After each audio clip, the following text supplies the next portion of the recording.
Buenos días, buenas tardes, buenas noches, mis hermanos. El diácono Valenzuela saludándoles con el gusto de siempre. ¡Ay, la envidia! ¡Ay, el egoísmo! Todo eso y mucho más corrompe el alma de nosotros los seres humanos. Nos lleva totalmente a la perdición.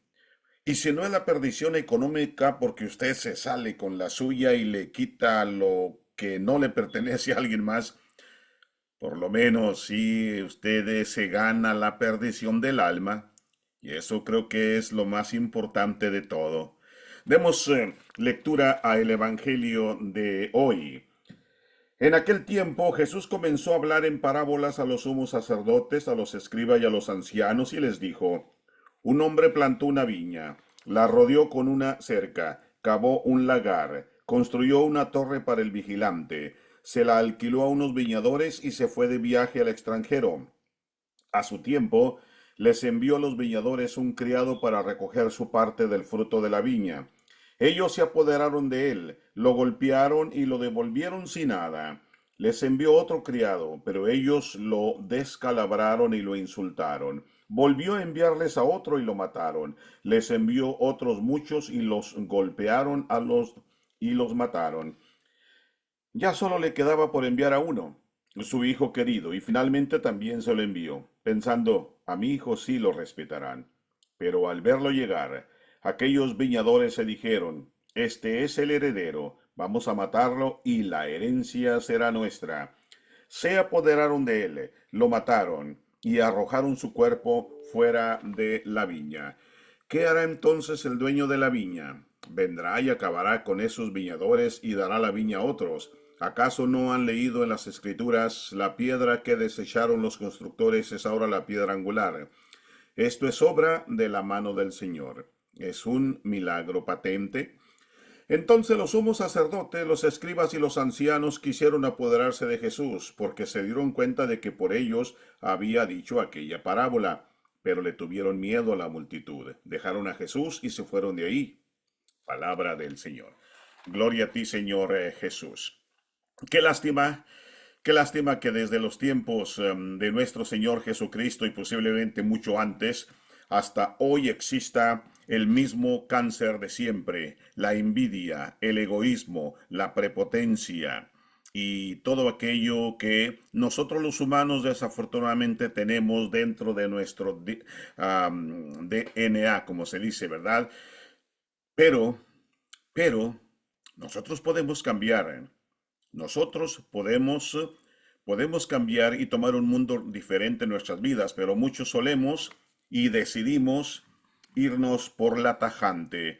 Mis hermanos, ¿cuántos de ustedes no han escuchado, quizás lo han vivido dentro de sus familias, que las personas se dejan de hablar por herencias, las personas se matan por herencias, inclusive en México y algunos países de Latinoamérica, no sé si aquí en los Estados Unidos también, déjenme los comentarios si conoce algo similar a lo que voy a decir. En México, principalmente porque soy de allá, soy mexicano, hay personas que pagan renta por 5, 10, 15, 20 años y después, muy seguros de sí mismo, dicen, esta casa me pertenece, esta propiedad me pertenece, ya he pagado renta por tantos años, por lo tanto ya es mía. No lo puedo creer que cómo puede haber personas con semejantes pensamientos. La parábola de hoy precisamente habla de eso, de que el rey le estaba rentando su terreno o terrenos a varias personas, pero se tenía que ir por un tiempo. Arrendó todas sus pertenencias a ciertas personas. ¿M? Esa es la parábola de hoy. Habla de la envidia, habla sobre todo de la codicia. Eso es lo que fueron estas personas que le mataron todas las personas que les mandó el rey a que le dieran, por así decir, que le rindieran cuentas de los frutos que habían obtenido de parte ahí en sus terrenos. Sin embargo, les mataron a todo mundo, a todos los que les mandó. Pero también en la parábola hay algo muy importante, aparte de que habla del egoísmo y de, de toda la maldad. Jesús comenzó a hablar en parábolas a los principales sacerdotes, a los escribas y a los ancianos, y les dice que un hombre plantó una viña y la rodeó con un seto, o sea, como con un cerco, y luego construyó una torre para que hubiera vigilancia. Luego la arrendó a los arrendatarios y se fue de viaje. Pero regresa y envía a su primer sirviente hasta donde estaban los arrendatarios para obtener pues el producto de su, de su viña, de sus terrenos. Pero lo apresan, lo golpean y lo mandan con las manos vacías de nuevo hasta con el jefe, o sea, con su patrón, con el dueño de la viña, todo golpeado, maltratado. Este fue el primero de muchos sirvientes que el dueño de la viña envió a los labradores para obtener parte del producto de la viña, algo que pues era de él, le pertenecía. Algunos de los sirvientes fueron maltratados, otros golpeados, otros asesinados. Al final, el dueño envía a su hijo, su único hijo. Pero ¿qué pasa? Los labradores lo ven, ¿verdad? Lo ven y pues dicen, no, pues este es el hijo.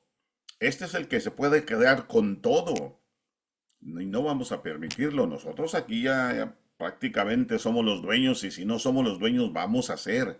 ¿Y cómo? Matando al hijo. Matando al hijo ya no hay nada más que pueda hacernos la competencia. Y resulta que los labradores lo mataron, pensando que heredarían la viña si el hijo moría. El contexto de esta parábola es importante. Jesús acababa de entrar a Jerusalén para el comienzo de la primera Semana Santa, que finalmente terminaría con su muerte y resurrección. El día anterior, si ustedes recuerdan, Jesús había limpiado el templo de los cambistas. Creo que ustedes conocen toda esta también esta historia, por así decirlo. Los principales sacerdotes, los escribas y los ancianos se indignaron y comenzaron a planear su muerte. Jesús les dirige especialmente esta parábola. No les dijo así, pero se entiende porque hasta ellos mismos lo entendieron. Esta parábola es para ustedes. Para entender esta parábola, mis hermanos, es necesario entender quién representa a quién. Los líderes religiosos de Israel eran los labradores. ¿Ok? La viña era la nación judía. Dios el Padre era el hombre que plantó la viña. Los muchos sirvientes enviados a recoger el producto eran los profetas de la antigüedad y Jesús era el Hijo amado que fue asesinado. La parábola concluye diciendo que el dueño de la viña, Dios Padre, matará a los labradores y entregará la viña a otros. En otras palabras, mis hermanitos y hermanitas, a los escribas, fariseos, principales sacerdotes y ancianos pronto se les quitaría la autoridad religiosa y se la darían a los apóstoles y a sus sucesores, y así sucedió. Esta parábola, por tanto, nos presenta un resumen de la forma en que se formó nuestra iglesia. Es inútil notar, o es muy útil, déjeme corregirme, es muy útil notar que los líderes religiosos de la época sabían que Jesús les dirigió esta parábola, pero no presentaron atención, no prestaron atención a la lección. Idealmente, si estuvieran abiertos al don de la fe, se habrían dado cuenta de que estaban intentando robarle la viña a Dios. Intentaban controlar y manipular el reino de Israel, hacerlo a su propia imagen y hacer caso omiso o no hacer caso de la voluntad de Dios que lo estableció. Esta parábola es especialmente importante para cualquiera que ejerza alguna forma de autoridad santa. Los padres ejercen la autoridad dentro del hogar, los obispos y sacerdotes ejercen la autoridad dentro de la iglesia y todos ejercemos cierta autoridad espiritual cuando buscamos cumplir nuestra misión única en la vida. La lección de esta parábola, mis hermanos y hermanas, es simple. No abusemos de nuestra autoridad. No ejerza usted la autoridad según su propia voluntad. ¿Mm? Ejercítela con humildad, solo de acuerdo con la voluntad de Dios. Todo líder Todo líder, siempre y en todas partes, debe liderar según la mente y la voluntad de Dios. Si fracasan, sufrirán entonces las consecuencias, como sucedió en los tiempos de Jesús. Reflexione hoy sobre cualquier forma en que Dios le haya confiado un deber espiritual para cumplir su misión en este mundo. Cuando se le confía a una persona un deber de liderazgo, al líder también se le confía la autoridad espiritual para cumplir ese deber de acuerdo con la mente y la voluntad de Dios. Tenemos que estar unidos a Dios para ejercer nuestro trabajo dentro de nuestra comunidad, dentro de nuestra iglesia. Y esto requiere humildad constante para que solo se cumpla la voluntad de Dios. Digamos esas palabras que dijo la Santísima Virgen: hágase en mí según tu palabra. Debemos procurar ejercer toda autoridad de acuerdo con la mente y la voluntad de Dios. Tenemos que estar en oración siempre para tener esa comunicación con nuestro Señor. Y la viña confiada a su cuidado, esa viña que fue confiada a su cuidado, dará abundantes y buenísimos frutos. Amén. Hasta acá escuché que dijo amén.